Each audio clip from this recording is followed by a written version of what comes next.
It's about relatability, isn't it? That person was sitting where I am only 2 years ago, 5 years ago, 10 years ago, and look at them now.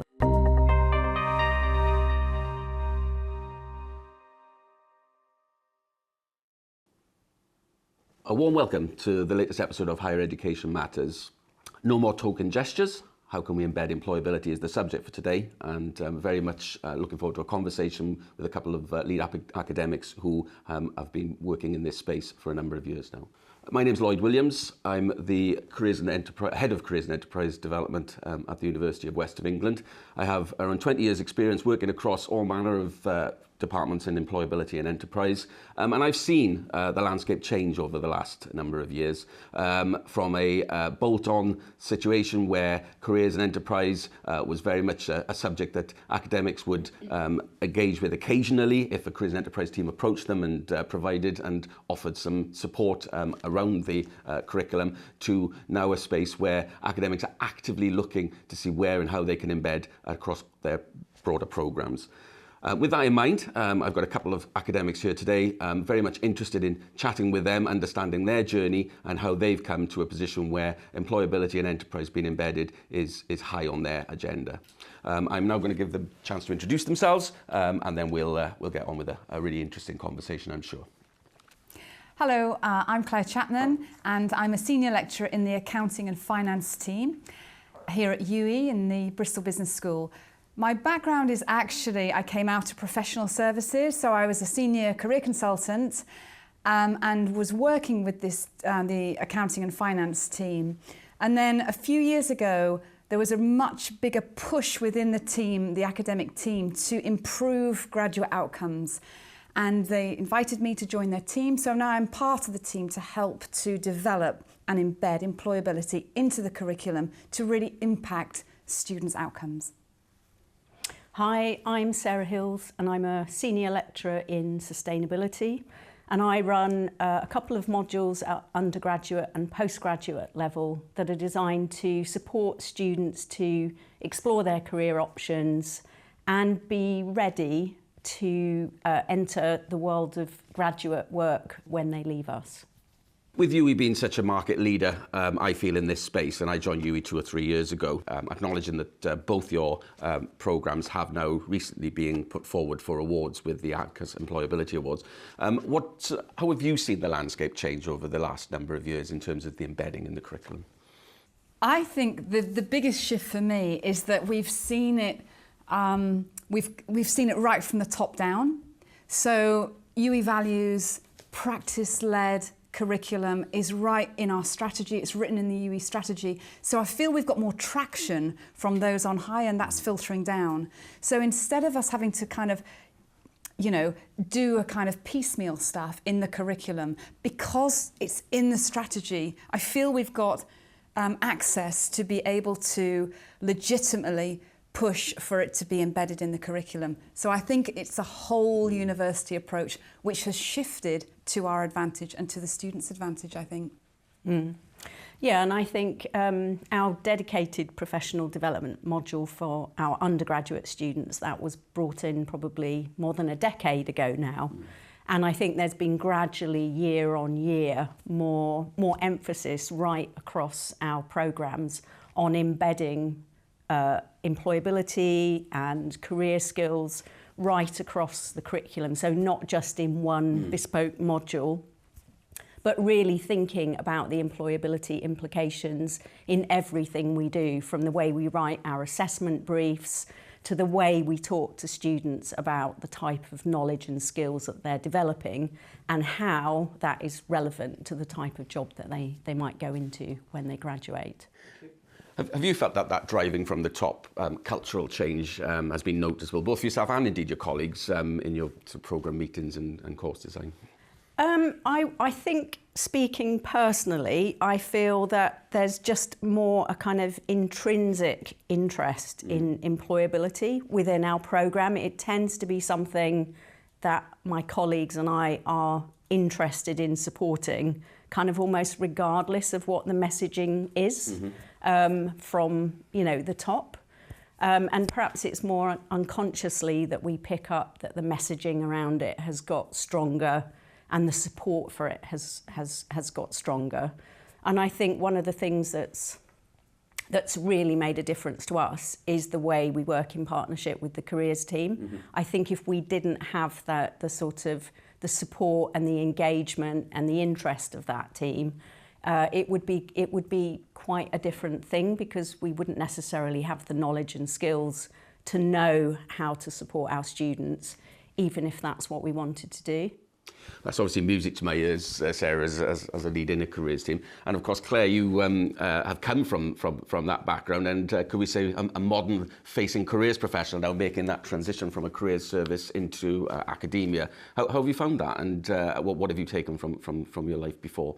I think the biggest thing I've taken is that when coming out of careers and enterprise, I learned so much in that space about what is, how do you prepare students to transition, to make that bridge from the world of academia into the world of work. And just having that kind of 12 years experience of working with students one-on-one, learning from colleagues in the careers and enterprise team, seeing how other colleges like Sarah's, how they do employability and enterprise within the curriculum. That was such a good foundation, I think, for me to be able to springboard into an academic team who were passionate. They are passionate about embedding employability, but perhaps didn't quite know how to do it. Subject specialists needed a little bit of help, and I felt I had access to the careers and enterprise team and people I could pull on and draw on and say, help us. Yeah. So it was that kind of, I was almost like a bridge in a kind of funny way. Yeah, and I think one of the perspectives we haven't brought in yet is how students themselves have changed over, probably the 10 or 12 years that I've been working in this area. And I remember when I first took over the professional development module, and the previous module leader who'd actually instigated this kind of innovation in the curriculum, I passed them in the corridor, and they said to me that every time they walked away from one of the sessions, they had to remove the daggers from their backs because the students had reacted in such a hostile fashion to what that person was trying to do. And I think gradually the students themselves are much more tuned in to why this work is really important. And also, I think we have got better at delivering it in a way that you're delivering a kind of mass product, if you like, but we've learned how to do that in a way that's more tailored to the interests and the needs of individual students. So I think that's helped to make it more palatable and enjoyable, I think. Yeah, it's important, isn't it? It's a paradox. It's been a paradox for me for a long time that clearly one of the key drivers for why students come to university is an outcome, an employability outcome. And yet there has still been perhaps historically a disconnect between that and their expectations of their programme. But Claire, you finding the engagement these days higher from an employability perspective? I mean, Sarah and I work together, and we have, kind of cried, laughed at some of the feedback. Do you remember the initial feedback? We asked for feedback, and one of the students said, I did not come to UWE to learn how to write a CV. and we were, and then it's almost like students don't get it until they do. So it can feel like this is a challenge of delivering en masse. For example, a CV session on October the 15th. Not everyone's in a stage and a place where they want to or need to write a CV, but at some point they get it. And it's almost like the students are doing the work for us, so they're passing on. Exactly, yeah. The benefits that they've got to students in the years below. And so it's making our job a bit easier? Yeah, I think it's very much about a process of normalisation and changing student culture around it. And I think for us, one of the most important vehicles for that is social media, and particularly LinkedIn. So we have a LinkedIn group for our programmes, for our different programmes, and that's where we advertise, placement opportunities, we advertise graduate jobs. But that's also the place where we celebrate our sort of graduate success stories, and students post themselves, you know, pleased to announce I've just been recruited for X job. Or we see them at different stages in their career through LinkedIn. You know, they've had their first graduate job, maybe moved on a couple of times in a 10-year period. And our current students see that, they're part of that. And I think that that's one of the things that really helps change the sort of the conversation around careers, and makes it a sort of not just a, oh God, we've got to, you know, we've got to go along to that session, but they kind of see its importance, probably at a stage where, as you say, it's not normal to think about your career when you're just going into the second year of an undergraduate degree. I know I certainly didn't. So it's like almost a cultural shift then, isn't there? You know, the programme provides some sort of gravitas to it, but from what you're saying, the conversations are happening outside the programme as well, then it's creating some momentum, would you say? Yeah, I mean, I think that idea of the students owning their own LinkedIn pages, I'm going to take that, Sarah. We don't do that, and I think that's brilliant, because you're getting them to take ownership. And it's when they start taking ownership that the programme, all of this gains momentum, when they see people like them succeeding. I think LinkedIn is a really wonderful example, and if we think back, and perhaps it still exists, you still have your portfolios and so forth, but the reality is the portfolio is quite in-house, isn't it? Whereas LinkedIn is showing that the people are starting to think of the outside world a little bit as well. Then. Yeah, and being really able to imagine themselves. You know, I think it's hard as a second or third year to think that one day you're going to be adulting, you know, and to see somebody who's only, you know, a couple of years ahead of you, you know, and they've suddenly got a job, you know, as you know, the manager or the coordinator or an officer role, it makes it feel like, yeah, that's really possible in a way it's not if you just talk about it in a very theoretical way. And one of the things I think I learnt from you, Sarah, when we worked together was we've got to get students away from doing generic career research. You know, all look at this job, all look at this sector. And you taught me about personalising it and allowing students to choose a job that they wanted to research. So try to, you know, make it more personal, make it more interesting for them. And then they engage as well. So we're not pushing, but they're driving it. And we found that very much in accounting and finance as well. You know, do that, ask students to research something they're interested in, and then they take it on. Yeah, completely. And I think that also goes for when we're teaching fundamental skills around, you know, how to write a winning CV. You know, you have to put yourself in the shoes of a 19 or 20-year-old. They don't have all our sort of contextual knowledge and experience. And you really, I think you have to break it down and help them to understand the significance of the process and how it's received by employers, and not just make it this kind of mechanical, technical thing. I think you've kind of got to bring it alive as much as you can. How much has the student then informed the evolution of the programmes and courses you're involved in? We're in sort of possible sort of almost co-creation territory, certainly student voice territory here. Where have they been? I'm hearing they are a feature, would you say? I mean, definitely in our programmes, because we have student representatives and they feed back on the cohort experience of all of our modules across an academic year. We'll have 3 of those meetings.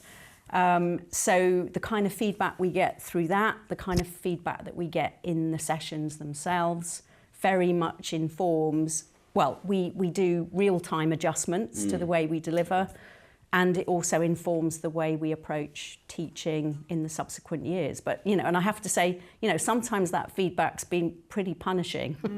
And I think we also have to accept that this is never going to be something, you know, our students love to learn about rivers and coasts or about urban development. You know, that's what they think they came to UWE for, not really to get a job, because that feels way off.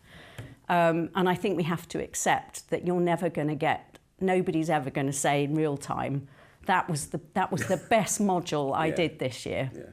But you do then get that feedback, once they've graduated through LinkedIn, when they email you to say, I know I gave you a really hard time back in, you know, what year, but actually I now feel really confident about how to manage my career. You know, it's not just about getting that first job, but it's about the cycle that we go through, all of us go through again and again, to figure out who we are, what our strengths are, what our gifts are, and how we want to express that through work. Must be very reaffirming. Yeah. And I think another thing that we've learned is about students feeding back is one of the exercises we do and have introduced is a lot of reflection on things that we've done. And most people I know at university would say they hate reflection. I mean, I don't know whether you like reflection, or I think you do, Sarah, but I think most people would be reticent to say that they love that. And the more we read students' reflections, the more we realised they actually didn't really know how to reflect. And so we're trying to build that a bit more into our teaching. So we would say to students, we want you to tell us what this session that we've just delivered is like. So before we get going, this is what we're trying to do. And so what we're trying to do is model to students that reflection on anything is really good. It's what we want to improve. Tell us what's good about this lesson. Tell us what's awful. But that's what employers want as well. So what we're trying to do is just say, we're trying to model it, we're trying to learn from them to be able to make changes, but it's also what the world of work want. Employers want input from you. You're like the bright new thing. So practice it here and then take it with you into your first grad job. Yeah, great. I'll steal that idea for my next module run. I mean, reflection, you know, and Claire, you'll know as a careers practitioner back in the day, you know, it's part of that career management cycle. It is the first stage. Some people are more comfortable than others, I get that, and there's different ways to encourage it for sure. But in terms of perhaps the way the labour market is shifting now, and I can't believe it's taken this long to mention AI, but the fact that we're on an inexorable march where AI is making an impact, that opportunity for the individual to think and have the time to think within their programme about themselves and their future, still critical, perhaps more critical than ever, I would suggest.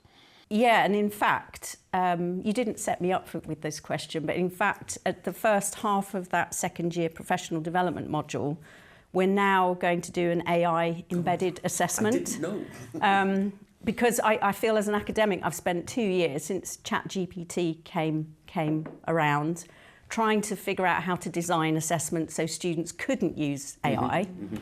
But, you know, this is going to be part of their working reality. And I think part of what we need to do is teach them how to use generative AI in a responsible and effective way. So, yes, this is sort of new off the blocks, that we're trying to design an assessment that teaches students to work with AI in a professional capacity, in a really critically reflective way. Which is exactly what employers are going to be looking for. They're obviously looking for the individual, their set of skills, but you know, this generation now is going to be taking that AI skill set into the workplace, and to be able to have at least experimented with that and understand both the ethics and the practicality is going to be really important. I didn't know any about that, Sarah. That's really fascinating. I just wondered as well, because you mentioned assessment there, talking about levels of embeddedness from a kind of careers and employability perspective, how easy has it been to sort of link this kind of practical delivery to assessment? Obviously not that hard on the basis of the innovation you're showing, but finding new ways to sort of link assessment to employability.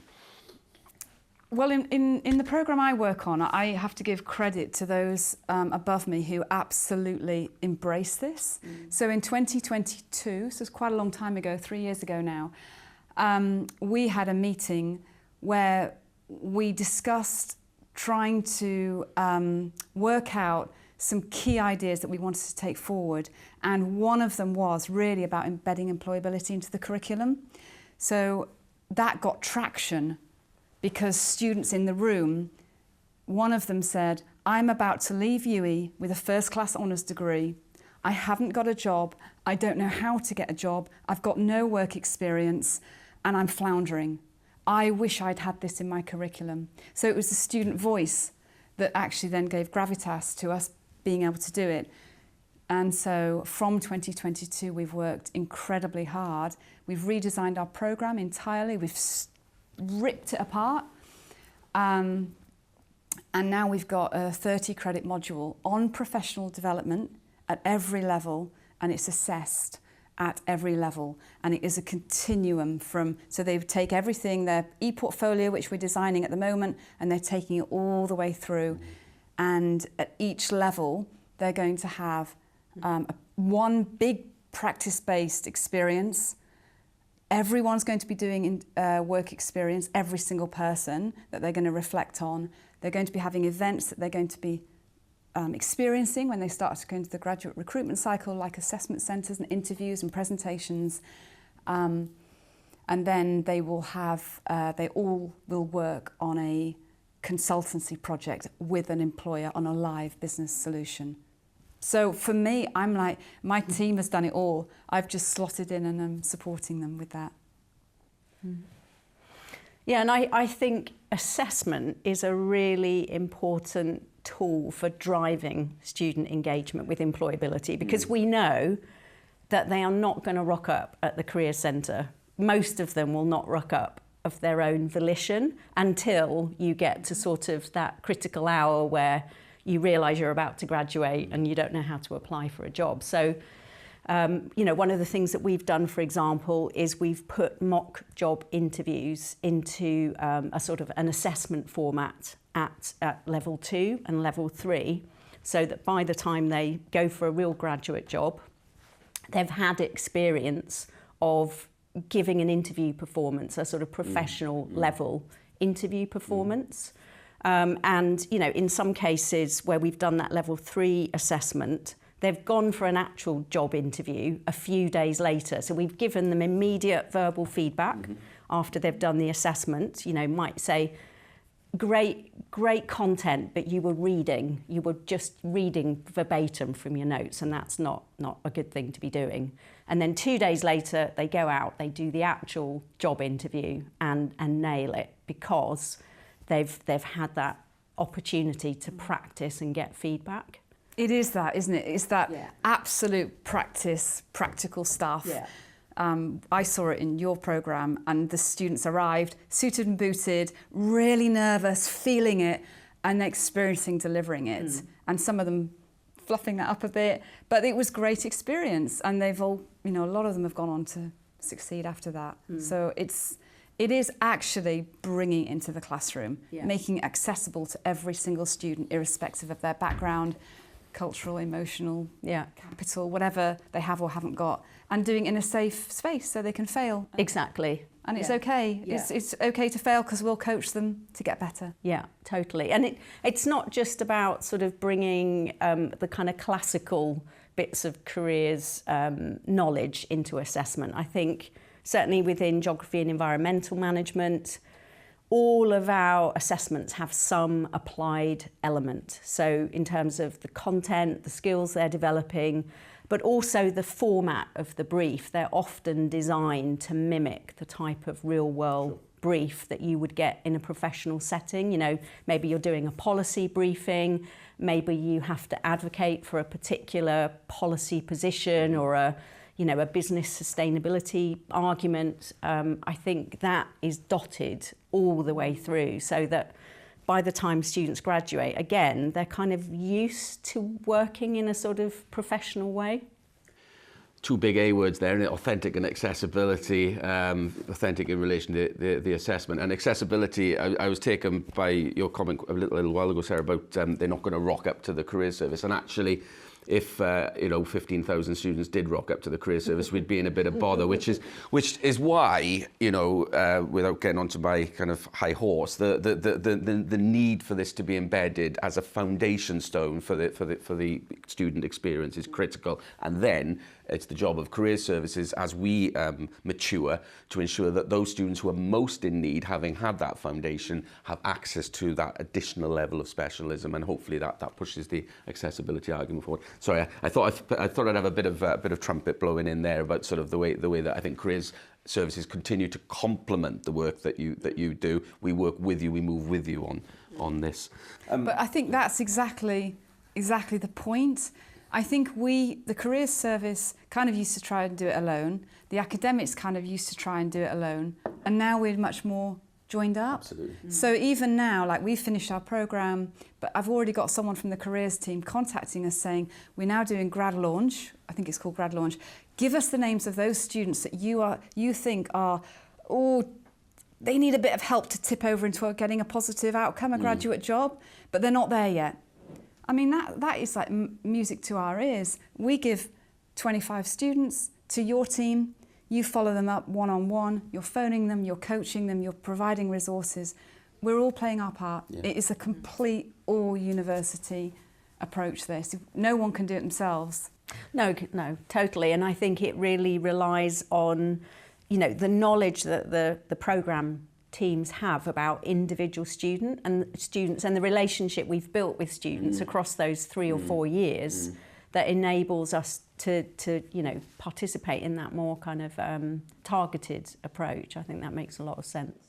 And I think as a careers team feeling valued and part of a broader kind of programme team, which again, is the direction of travel here at UWE, probably not just from a careers perspective, from broader professional services, but clearly the kind of UWE Programmes initiative we've had here recently, where we're all in it together, does play to that. I'm interested because, Claire, you brought it up, and perhaps we're just hinting towards it. How much do some of the external metrics sit in your minds? Graduate outcomes clearly been something you were referencing there, or indeed other metrics where we know that strong employability content can lift the university as a whole.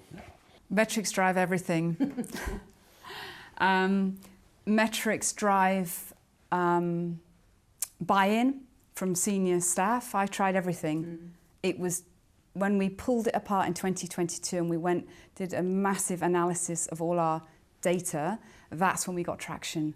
So we discovered that 22% of final year students were in the very early stages of career planning based on the career registration data.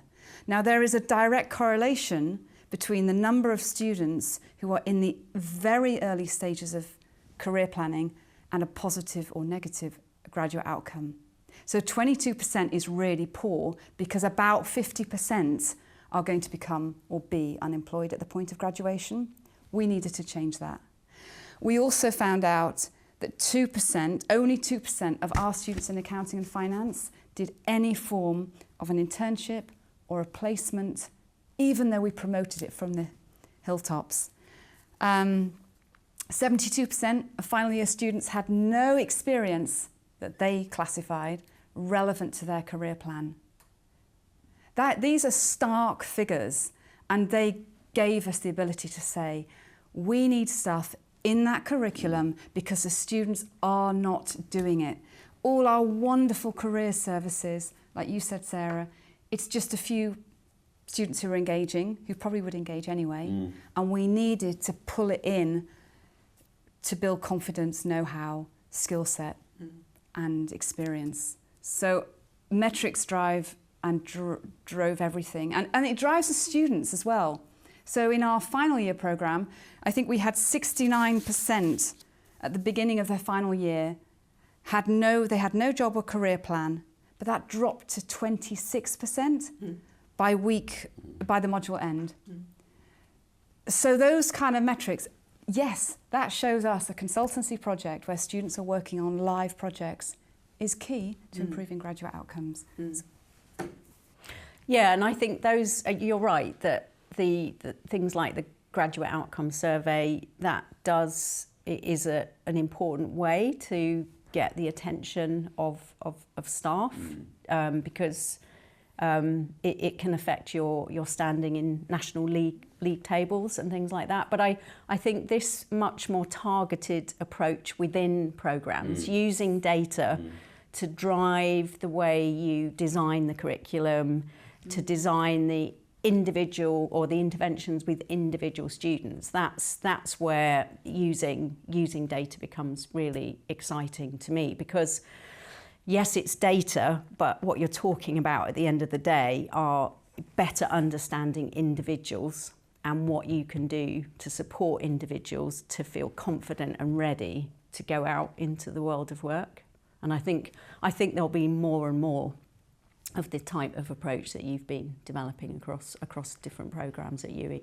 I'd argue it's good practice. I mean, it's really interesting to hear how career registration data, which, as you say, is that live in year data, can actually inform curriculum design as well as interventions, which I think from when career services started looking at it, that was probably where they were coming from. But to hear academics now talking about making changes, when you see cohorts, certain percentages of cohorts at a certain stage, and thinking, right, well, this is the content that needs to align with that is really, really helpful to hear, I think. Any other data sets, perhaps? I'm wondering, Sarah, particularly when we play into things like NSS and so forth, or any of the other sort of B3 metrics, do they feature within any of your thinking when you're looking at things through an employability or enterprise lens? I think perhaps more so the qualitative comments within NSS, and we've talked a lot about undergraduates, but of course, you know, we have a large postgraduate body, and with the postgraduate taught experience survey that hasn't got an explicit question about careers, but some of the qualitative comments are really important in informing the changes that we make to the curriculum, both within the bespoke employability careers modules, but also across the sort of more conventional taught modules as well. Yeah. And I think for us, so our programme, I mean, all programmes at UWE welcome and attract widening participation students. And when we delved into that data, we realised that there was a huge gap on outcomes between students from low participation neighbourhoods and those who weren't from low participation neighbourhoods. So we use that metric to really target our interventions. So bringing, for example, we haven't talked about bringing employers in, but bringing people into the space who look like our students, who have got similar backgrounds to our students, and that has helped to shift thinking. But not only that, I mean, the data speaks for itself. We've increased positive outcomes for LPN students by 11.5%. Further studies increased by 10%. Unemployment has decreased by 5%. So what that has meant is that our outcomes for LPN students are on a par with, and actually even ahead of, some of our non-LPN students. And that is as a result of our work with employers and addressing kind of the elephant in the room, I suppose. Employers, let's hear. You've got some great examples of the employer voice being part of the module and the programme. Yeah, and I have to say that this was really Claire's innovation on the module, I believe. So we have, as part of the Level 2 professional development module, we bring maybe 25 or so employers in to speak in small groups with our students. And I think for many students, it's much less intimidating than going to a really big careers fair and, you know, they don't really quite know how to navigate the room or how to talk to employers. So it provides a really sort of structured and informal setting for students to begin to hear about employers and, you know, not just where they work currently, they hear about the employer's career history, you know, and often, you know, like all of us, they've got quite kind of checkered, meandering careers. And I think it's kind of heartening to just hear that it's not everybody's ends up in a senior position through a sort of textbook career trajectory. So the students absolutely love that. There might be alumni as well, mightn't they? Yeah, totally. We have our alumni coming in. I think one of our alumni has been coming every year since you first introduced that event. Again, it's one of those things, it's about relatability, isn't it? You know, that person was sitting where I am only 2 years ago, 5 years ago, 10 years ago, and look at them now. They're, you know, head of marketing at X or whatever. It's like, you know, it's almost like parenting. You know, when you tell your kid, you must do this, you must do this, and they're like, ignore you.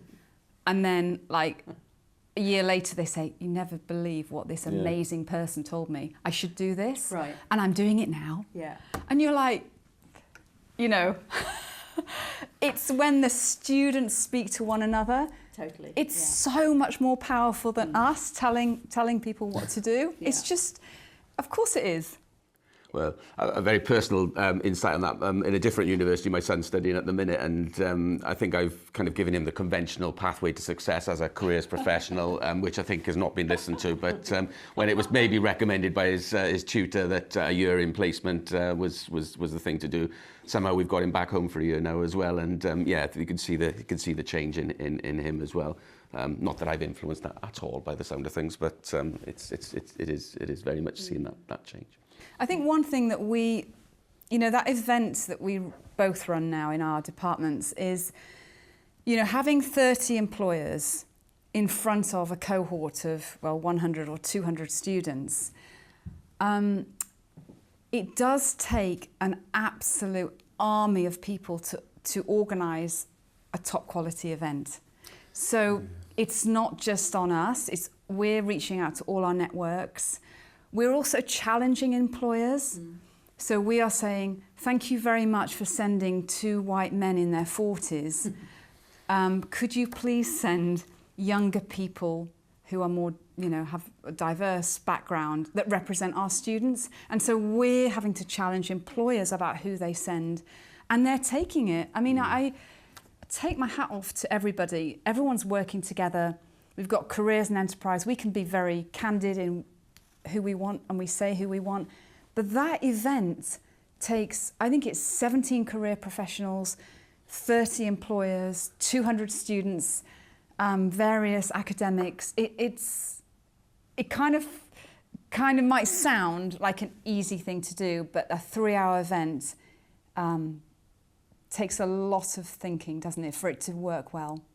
Yeah, completely. And I think it goes down to the sort of matching of employers, as you say, to your cohort, you know, organising the rotations so that you get employers with students who you think are likely to find those employers of relevance and engaging. So there's a lot of attention to detail and months of prep in the lead up to something like that, which, as you say, it goes by in a flash, it all looks seamless. But yeah, it's a lot of work. Yeah. The impact is so much more tangible, though. Like as you were saying, you know, historically we have done the kind of bells and whistles, big events, but do the students engage realistically and authentically? And I think, you know, hearing some of the outcomes that you've talked about today would suggest that it's. I think it's worth the work. There's some questions, I suppose, around scalability of some of these things, but we make it happen, do we not? We do, and I mean, what I would say to address that is, what are we trying to do? Our aim is to equip our students with the skills, knowledge, experience and know-how to be able to confidently navigate into the world of work. Yes, it's a lot of effort, but the outcomes, the impact on our students, we run ours at level the first year now, yours is the next year up. But we want to have as early intervention as possible because it's too late to do this stuff at final year. Students they haven't got time to get more experience. And we survey our students. At the end of the last event, we said, how many of you students now would be interested in pursuing a placement that were not interested before? 80% of hands in the room shot up.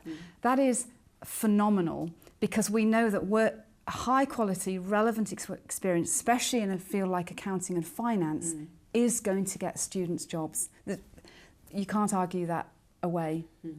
There's something here which I know is very, very much evolving at UWE, which is where the whole university comes around this agenda. And we've talked about academics, we've talked about career staff, we've talked about other professional services, but we've also got colleagues over in our research and external engagement team who are, I believe, now beginning to really sort of see how they can, if we're talking about scalability and build these events even sort of larger or at least broader, then we've got everybody pulling in the same direction. So it kind of goes full circle to what you were saying at the beginning around the whole institution being involved where they possibly can.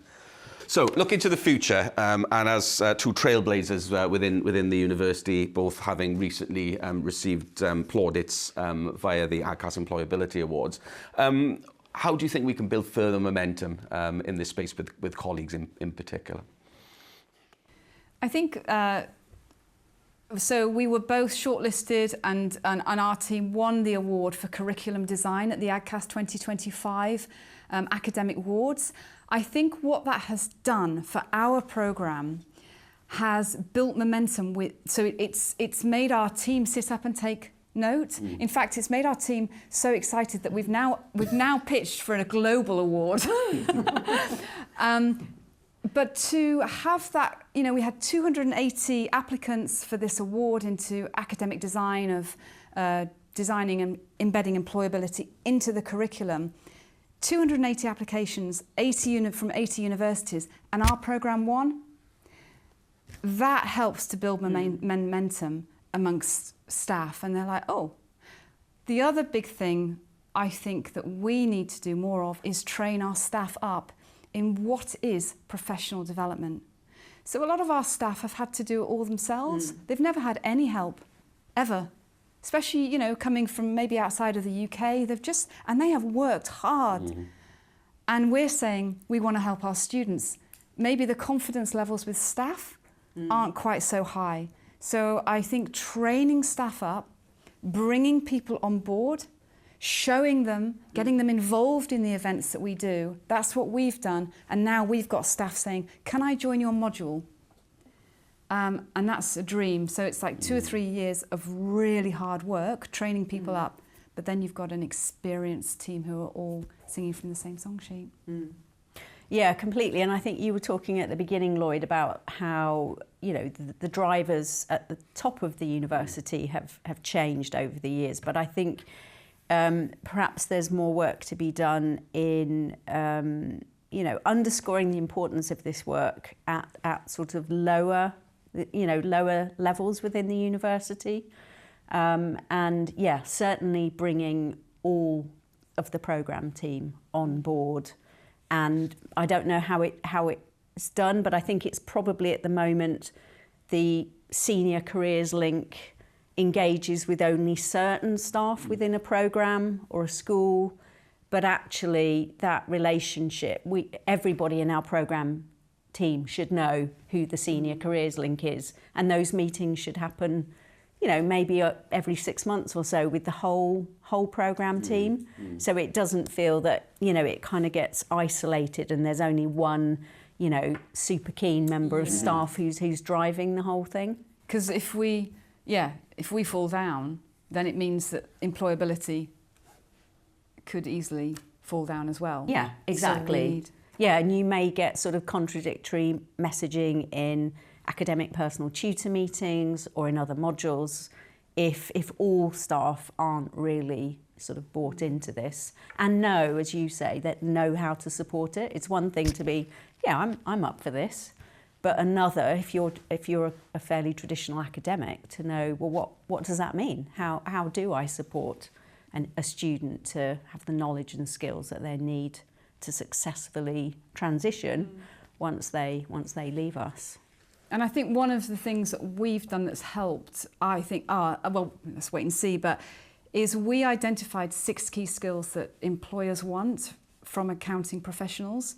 And we identified that as a whole team, so 80 of us in a room with the data, with employers there as well. And we identified 6 skills, and now we've got those, every module is working towards scaffolding those 6 skills across every year group. So we're all feeding into it. We're all saying which module is, developing digital skills or technical or communication. Yeah. And so we're going to be able to map that. So every single module is developing one of those across the 3 years. And it's not because, we're brilliant. It's because that's what students need to be able to apply and get a job. Exactly, yeah. And we do something very similar in geography and environmental management. And at the beginning of every module run, we show them the mapping. These are your programme learning outcomes. This is how the module is going to help you deliver them. And actually then helping students to translate that language into when a job spec asks for X or Y, actually those things we told you were developing, well, those are really relevant to what you might put on an application form or what you might say at interview to evidence that you've got the attributes that the employer is looking for. And I think many students, again, they feel really lacking in confidence, don't they? When you put a job spec in front of them and they go, oh, I've never done any of that. And then you have to go, you have, look, and here's the evidence and here's the language that you can use to express that actually you have developed a whole range of really relevant professional skills during your 3 years with us. Yeah, it's exactly what you said. It's sometimes pointing out the obvious. But it's not at all obvious. It's not obvious. And also because careers education has gone from secondary schools. So whereas students used to come in with a lot more knowledge about this, that's gone. So we're having to pick it up from first year university. So they don't have all that pre-knowledge that they once had. So we've got to be explicit and help them. It's a game, right? You've got to jump through the hoops to get a job. We all know that. It's hard to get a job here. We had to jump through hoops. So all we're doing is helping students to be able to know the rules of the game. And that game, and our role in that, and has taken a quite a mature sort of turn at UWE, I think, but clearly there is still work to be done. I'm hearing that strongly. Building the social capital of our students in particular, especially if they don't arrive with it due to a number of different reasons, not just the career education piece, but different backgrounds, widening participation, etc. What I'm also hearing is, and it was probably good to hear that my job is not yet done. We still have to build a broader coalition. And indeed, I speak to academics all the time, and some of the challenges are still there. Be able to find the room in the curriculum, the nature of vocational, non-vocational courses, different approaches. So there isn't a one-size-fits-all. And we've heard a couple of different ways of doing things through you guys today, which has been really helpful. But there is still plenty to be done in terms of building that sort of professional development and confidence of our staff. From a UWE perspective, I know that we're making really strong strides in terms of building a matrix, which we're calling the levels of embeddedness matrix. That actually is giving us a chance to speak to academics and allow them to sort of determine to what extent now employability and enterprise is embedded within their curriculum. And whilst we don't want to get into a grading mechanics on it, it does allow for some really fruitful and challenging conversations, which we're very up for, because that is what this partnership is all about. I think that draws us to a close today in terms of this particular episode of Higher Education Matters, but I think it's safe to say we may well be back in the future, as there is plenty more to do and achieve in this space, but we've made some great ground today. Thank you all for listening.